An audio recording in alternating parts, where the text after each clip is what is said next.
there's things that appear good. Satan, when he tempted Adam and Eve, he used good words.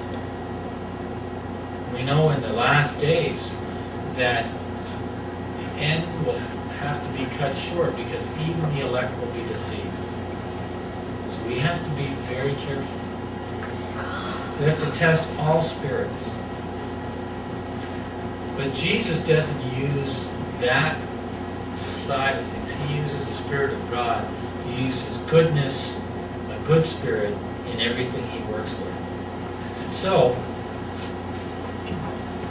they accused him, and they also some wanted to see a sign that he was the Son of God. Give us a sign.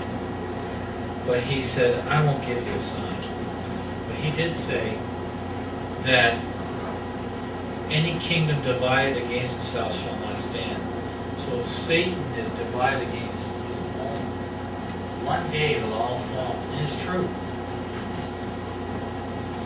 By putting bad spirits in, they can't stand, they can't win in the long run. They're all going to be eroded down to nothing.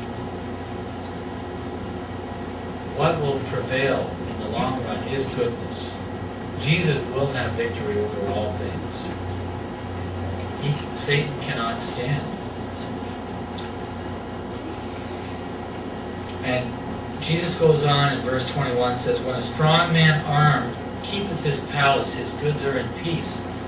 But when a stronger than he shall come along and overcome him, he taketh all and spoils all of him. And Jesus goes on to speak about even being able to bind Satan up. Jesus is stronger than the devil. And Jesus can actually tie him up. And he uses all the fruits of the Spirit to literally, spiritually tie up demons, tie up and bind all these unclean spirits.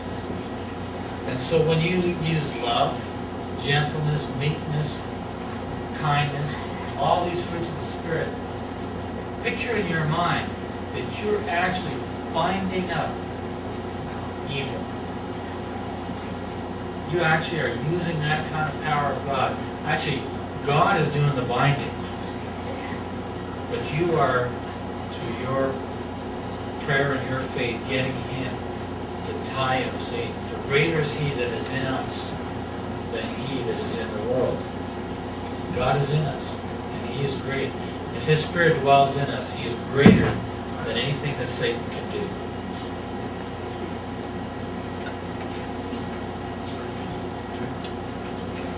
That same Spirit was given to the disciples. On the day of Pentecost, Jesus told all the disciples to wait.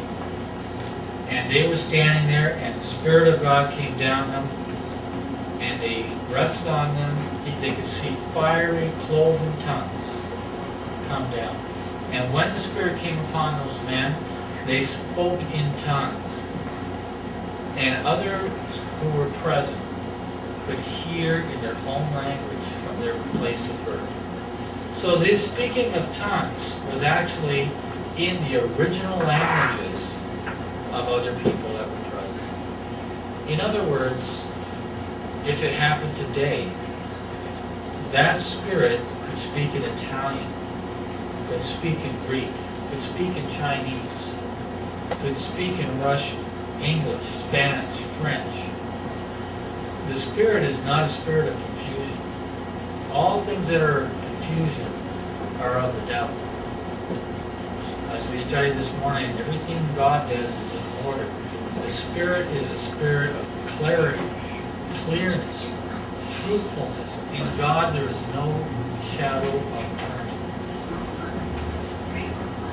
The Spirit is a spirit of truth. If you look up in the Bible, you go to concordance and you look up Spirit and truth together, you'll get many references. And you'll see that the Spirit of God is the spirit of truth. And that's another way we can discern the Spirit. Test the Spirit. It must be truthful in all things. It can't be half true.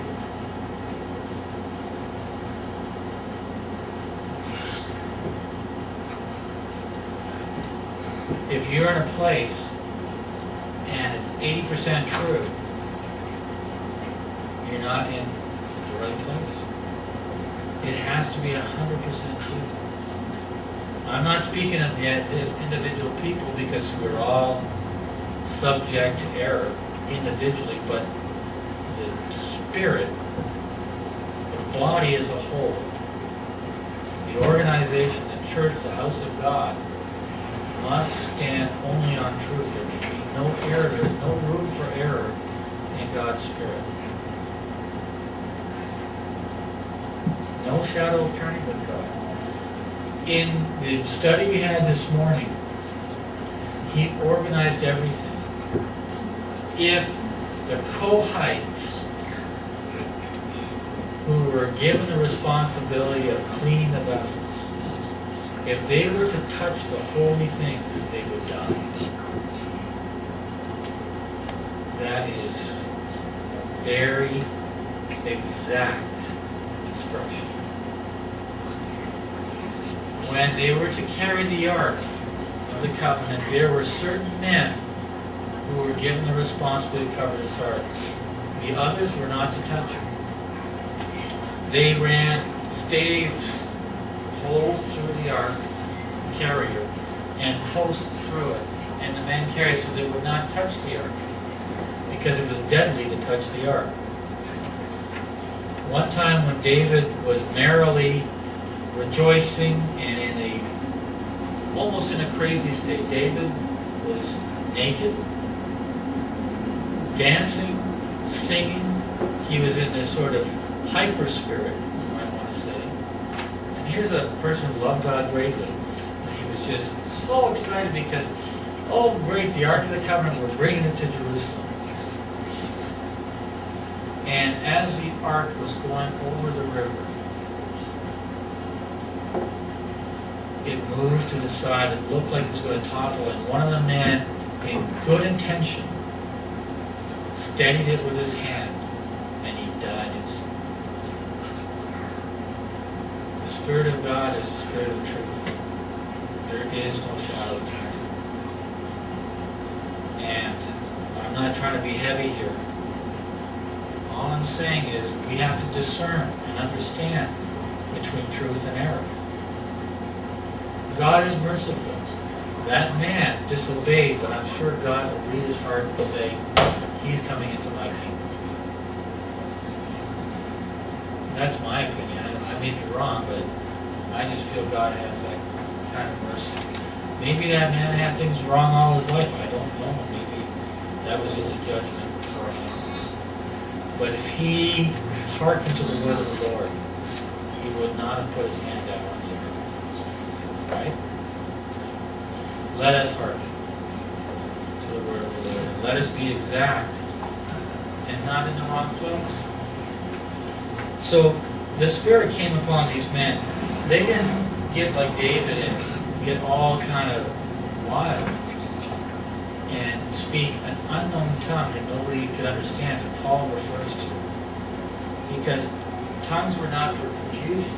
Tongues were for clarification, for translation.